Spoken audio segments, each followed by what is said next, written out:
प्रिय विद्यार्थियों, सृजन जो अपनी बुक्स है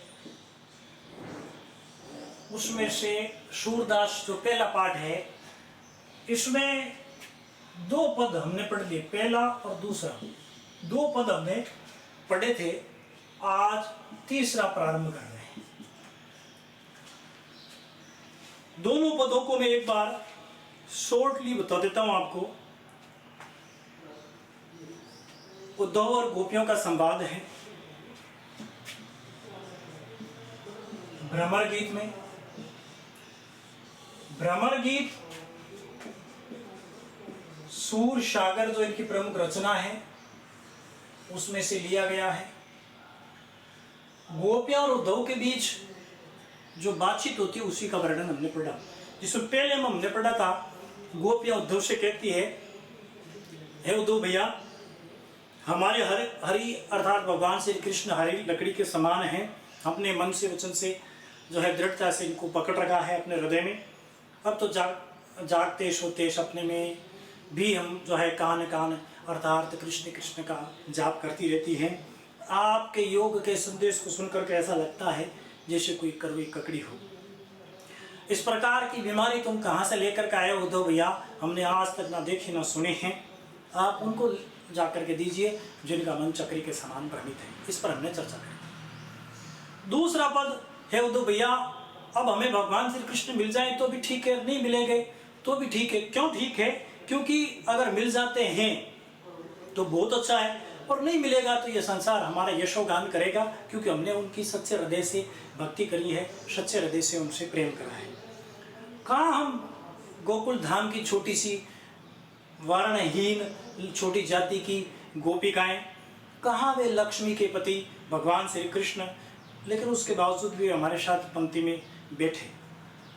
जिनको बड़े बड़े वेदों के ज्ञाता ऋषि मुनि अगोचर जो माने गए हैं, वे उनको प्राप्त नहीं कर सके। वे हमारे गोपालों की बस्ती के निवासी रहे। इसलिए है उद्धव भैया, तुम सच सच बताना, ये मुक्ति किन की दासी है? अरे ये मुक्ति तो भक्ति की दासी है। इसलिए हे उद्धव भैया, हम आपके चरण पकड़ती हैं, हम आपके पैर पड़ती हैं, जो है हमें बार बार निर्गुण निराकार योग का संदेश ना सुनाओ। क्यों? क्योंकि जो भगवान श्री कृष्ण को छोड़ करके किसी अन्य की उपासना या भक्ति करता है वह अपनी माँ को लजाता है। यहाँ तक हमने समझ लिया था। आगे बढ़ते हैं। बिलक जनी मानो उद्धव प्यारे, वे मथुरा काजर की कोटरी जे आवई ते कारे। तुम कारे सुफलक सूत कारे, कारे मधुप भमारे। तिनके संग अधिक छवि उपजत, कमल नैन मणियारे। मानो उत्प्रेक्षा अलंकार है। नील माटते काटे, ले जमुना जाए पखारे। का गुण श्याम भई कालिंदी, सूर श्याम गुण न्यारे। गोपियां उद्धव जी से कहती है, उद्धव भैया, बिलक जनी मानो उत्प्रेक्षा। हे उद्धव भैया, बिलक जनी यानी बुरा मत मानना।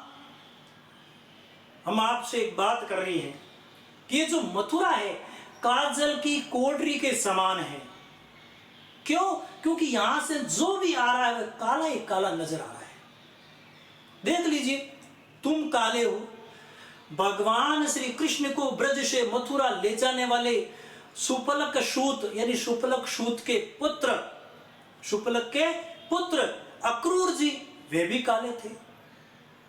और काले ये मधुप अर्थात मद का पान करने वाले, अर्थात रस का पान करने वाले, फूलों के रस का पान करने वाले भंवरे भी काले हैं। तिनके संग अधिक छवि उपजत, कमल नैन मणियारे। जिनके कमल के समान नैन है, नेत्र हैं, मणि के समान कांति वाले भगवान श्री कृष्ण, उन्हीं के संग अच्छे लगते हैं, शोभायमान प्रतीत होते हैं। और ऐसा लग रहा है मानो प्रेक्षा नील माटते काटे, ले जाए जमुना पखारे। ऐसा लग रहा है कि सारे मथुरा वासियों को नील के बड़े मटके में डाला हो और वापस निकाल करके जमुना पखारे अर्थात यमुना नदी में धोया हो। इसीलिए ता गुण श्याम भई कालिंदी, कालिंदी यानी यमुना नदी। इसलिए ये सारी की सारी श्याम अर्थात काली यमुना नदी भी काली काली हो गई है। सूर श्याम गुण न्यारे, सूरदास जी के माध्यम से गोपियां कहती है उद्धव भैया हमारे कृष्ण सबसे निराले हैं, न्यारे हैं। वीर वेदना प्रकट करती हुई गोपियां आगे वाले पद में कहती हैं अखियां हरि दर्शन की भूखी है उद्धव भैया, अब तो हमारी आंखें भूखी हैं, लालायित है भगवान श्री कृष्ण का दर्शन करने के लिए। कैसे रहे रूप रस राची, ये बत्तियां सुनी रुखी। और आप जो निर्गुण निराकार की बातें कर रहे हैं, इन निर्गुण निराकार की बातों में हम कैसे डूब जाएं, रंग जाएं, ये आपकी बातें सारी की सारी रुखी रुखी लगती है। अब अवधि गणतिक टगमग जो तब एति नहीं झुकी, यानी दुखी, झुकी यानी दुखना। अवधि गणत इकटक मग जोवत, जब हम हे उद्धव भैया भगवान श्री कृष्ण के मथुरा जाने के बाद में बार बार उनका इंतजार कर रही थी, अपलक होकर के उनको देख रही थी, उनकी राह देख रही थी, लेकिन फिर भी हमारी आंखें उतनी दुखी नहीं हुई जितनी अब इन जोग संदेश उद्धव अति अकुलानी दुखी, जितना आपके योग के संदेश को सुन करके दुखी हो रही है उतनी आज तक कभी नहीं दुखी। लेकिन है उद्धव भैया बारक वह मुख फेरी दिखाओ दुही पे पीवत पतुखी, यानी वे दोने में जो पेय पान करते हैं वह वाला भगवान श्री कृष्ण का दर्शन आपसे निवेदन कर दिए कि वह दर्शन उस प्रकार का दर्शन हमें करा दो जिसमें दोने में भगवान श्री कृष्ण क्या करते हैं, पेय का पान करते हैं, दूध दही का सेवन करते हैं, पतुकी में दोने में वो वाला दृश्य हमें एक बार वापस दिखा दो। शूर शिकत हटी नाव चलाए, ये सरिता है सुखी। सूरदास जी लिखते हैं कि गोपियां उद्धव से कहती हैं शिकत हटी नाव चलाओ, यानी रेगिस्तान में नाव मत चलाओ, ये सरिता है सुखी। अर्थात हमारा हृदय रूपी सरिता अब सूख चुका है और सूखे हुए में योग रूपी नाव कभी चल नहीं सकती, इसलिए हे उद्धव भैया आप अपने योग के संदेश को बंद कर दो। इसके बावजूद भी उद्धव भैया बार बार निर्गुण निराकार योग का उपदेश सुनाते रहते हैं। तो गोपियां कहते हैं ठीक है भाई, तुम कहते तो मान लेते हैं, लेकिन एक शर्त है उद्धव भैया, तुम कहती है तो मान लेती है, लेकिन एक शर्त है उद्धव भैया, कुछ बातें हमारी भी माननी होगी, कुछ प्रश्नों का हमारा उत्तर देना होगा। अगर आप हमारे प्रश्नों का उत्तर दे दोगे तो हम आपके निर्गुण निराकार योग के उपदेश को स्वीकार कर लेंगे। तो गोपियां कहती है निर्गुण कौन देश को बाती है वासी है उद्धव भैया, हमें बताओ आपका जो निर्गुण निराकार पर ब्रह्म है ये किस देश का वासी है, कहाँ का रहने वाला है।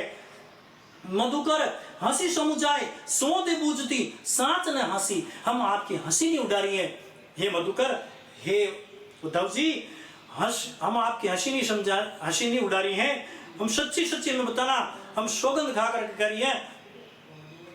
सौदे बूझती सौगंध से के साथ पूछती हैं कि आप सच्ची सच्ची बताना, को है जनक जननी को कहिए तो कौन नारी को दासी।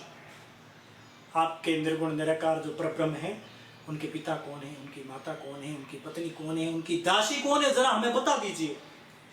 केशो वर्ण वेश है केशो के ही रस में अभिलाषी, और उनका किस प्रकार का वर्ण है, कैसा उनकी वेशभूषा है, कैसे रस में वे डूबे हुए हैं, अभिलाषी है, पसंद करते हैं।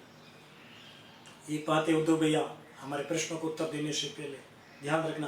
पावे को पुनि कियो आप लो जोरे कहे वो घासी, अगर तूने घासी तो झूठ को, अगर आप झूठ बोलोगे तो इसका प्रतिफल आपको भुगतना पड़ेगा, इस पाप का फल आपको भुगतना पड़ेगा। सुन तो मौन वेरेग्यो ठग्यो सो सूर समय मत नाशे। गोपियों की इस प्रकार की बात को सुनकर उद्धव ढका सा रह गया, निरुत्तर हो गया, उसके पास उत्तर ही नहीं मिला। और अंतिम जो सुन रहे पद है वो ये है, जब गोपियां वीर वेदना में डूब जाती है, भगवान श्री कृष्ण के प्रेम को प्राप्त नहीं कर पाती, तो वे उद्धव को अपनी स्थिति का वर्णन करते हुए कहती है हे उद्धव भैया अब तो बिना गोपाल के बिन गोपाल बेरिन भई कुंजे, कुंज कहते हैं वृक्षों के समूह को, अब बिना गोपाल के भगवान श्री कृष्ण के ये सारे वृक्ष शत्रु बन गए हैं। तब ये लता लगती है शीतल, अब भाई विषम ज्वाल की कुंज कहते हैं समूह को। जब भगवान श्री कृष्ण यहां पर थे उस समय ये लताएं ये वृक्ष, ये प्रकृति बहुत ही शीतलता प्रदान करने वाली थी, लेकिन अब ये ज्वालामुखी के समान जलाने वाली बन चुकी है। अब ये वृता बहती जमुना खग बोलत वृता कमल फुले अली गुंजे, अब ये यमुना नदी भी वृत बह रही है, वृत ही पक्षी बोल रहे हैं, वृत ही कमल खिल रहे हैं, और वृत ही अली अर्थात भंवरे गुंजन कर रहे हैं। हे उद्धव भैया, पवन पानी घनसार संजीवनी दतिशुत किरण भानु भाई गुंजे, हवा पानी घनसार बादल संजीवनी, संजीवनी बादल, पवन यानी पानी, पवन यानी हवा, पानी यानी जल, घनसार यानी कपूर, संजीवनी यानी बादल, दतिशूत यानी चंद्रमा, किरण यानी किरण, भानु भाई गुंजे, भानु यानी सूर्य गुंजे की तरह जलाने वाली, अर्थात ये शीतलता प्रदान करने वाली वस्तुएं, हवा, पानी, कपूर, बादल, चंद्रमा, ये सब शीतलता प्रदान करने वाली, ये सब हमें सूर्य की तेज किरणों की भांति जलाने वाले प्रतीत हो रहे हैं। इसलिए हे उद्धव, कईयों माधव सो वीरे कदन करी महारत लुंजे, तुम्हारी वीरे वेदना की वजह से हम लुंज पुंज हो गई हैं, विकलांग सी हो गई हैं, कमजोर हो गई हैं। सूरदास प्रभु को मग जोवत अखियां भई बरण ज्यों गुंजे। अरे उद्धव भैया, भगवान श्री कृष्ण का इंतजार करते करते रहा, देखते देखते हमारी आंखें गुंजे के समान लाल लाल बड़ी हो गई। गुंजा होता है लाल, बड़ा कह सकते हैं जिससे सोना वगैरह तोला जाता है, गुंजे। तो ऐसी लाल लाल बड़ी बड़ी आंखें हमारी हो गई है। इसलिए हे उद्धव भैया, आप बार बार निर्गुण निराकार योग का उपदेश हमें ना सुनाएं। आशा करता हूँ समझ में आ गया होगा। धन्यवाद।